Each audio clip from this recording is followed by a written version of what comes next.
एक छोटा सा गांव था जहां लोग सुख शांति से अपनी जिंदगी जी रहे थे। एक दिन सुबह बॉब अपनी नदी के पास से चलता हुआ अपने घर की ओर जा रहा था। उसी समय उसके पिता वहां पर अपने दांतों से लकड़ियां काट रहे थे। बॉब ने अपने पिता से पूछा कि आप क्या कर रहे हो। तब उसके पिता ने कहा कि मैं नदी का बांध बना रहा हूँ, क्या तुम मेरी मदद करोगे। बॉब ने कहा, ये तो बड़ा सा पेड़ है, इसे काटने में तो खूब सारा परिश्रम करना पड़ेगा, मैं ये नहीं करूँगा, ऐसे आधे समय में मैं अपना नया घर बना लूँगा। उसके पिता ने कहा, अच्छा तो बनाओ अपना घर। ऐसा बोलकर वो अपने काम में लग गए। बॉब अपना घर बनाने के लिए चारों ओर जंगल को देख रहा था, जिससे अपना अच्छा सा घर बन सके। तभी अचानक उसकी नज़र पड़ गई। वहाँ पर चिड़िया अपने घोंसले में थी। उसका घोंसला बॉब को अच्छा लगा। उसने कहा कि मेरा ऐसा ही घर होना चाहिए। वो खूब तेजी से उस घोंसले की तरफ भागा और उस घोंसले की बाजू में ही अपना नया घोंसला बना दिया। घोंसला तो बन गया, लेकिन जब वो उसके अंदर गया तो वो उसमें फिट नहीं हो रहा था। तब वो निराश हो गया। उसने ऊपर से नीचे देखा तो वो अपनी नदी से बहुत दूर था। तब उसे लगा कि ये मेरा घर नहीं हो सकता। बॉब थोड़ी दूर गया, तब उसने खरगोश को देखा, वो अपने जमीन में बनाए हुए घर में खेल रहे थे।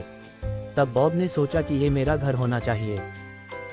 उसने जमीन में एक छोटा सा गड्ढा खोदा जिसमें वो आराम से रह सके। वो अपने घर के अंदर गया। वहाँ पर खूब सारा अंधेरा था और वह पर सांस लेने में भी तकलीफ हो रही थी, जिससे वो कहने लगा कि ये भी मेरा घर नहीं हो सकता। वहाँ से वो आगे जाकर देखता है तो हरण जंगल में लगी हुई घास को अपना घर बनाया हुआ था।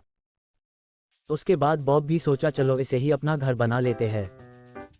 बॉब उस घास में आराम से सो जाता है। उसने एक पूंछ को देखा कि तभी अचानक से वहां पर भेड़िया आ जाता है। बॉब उसे देखकर वहां से भाग जाता है। बॉब खूब तेजी से जंगल में अपने पिता के पास भाग रहा था। वहां पर वो पहुंच तो गया, लेकिन वो उसे देखकर अचंभित रह गया। उसके पिता ने नदी के बीच में नया पुल बना दिया। वो देख बॉब हैरान हो गया। तब उसके पिता ने कहा, यह आखिरी बचा है, क्या तुम इसे तो लगाने में मदद करोगे। तब बॉब खुश हो जाता है और उसे उनके पिता की ये डिजाइन भी अच्छी लगी। बॉब नदी में तैरकर उसके पिता की मदद करने लगा।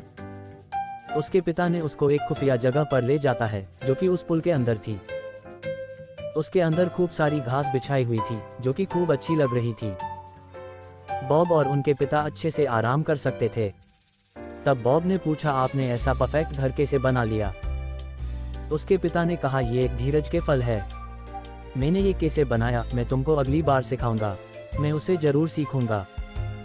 उसके बाद बॉब और उनके पिता आराम से अपने बनाए हुए सुंदर से घर में सो गए।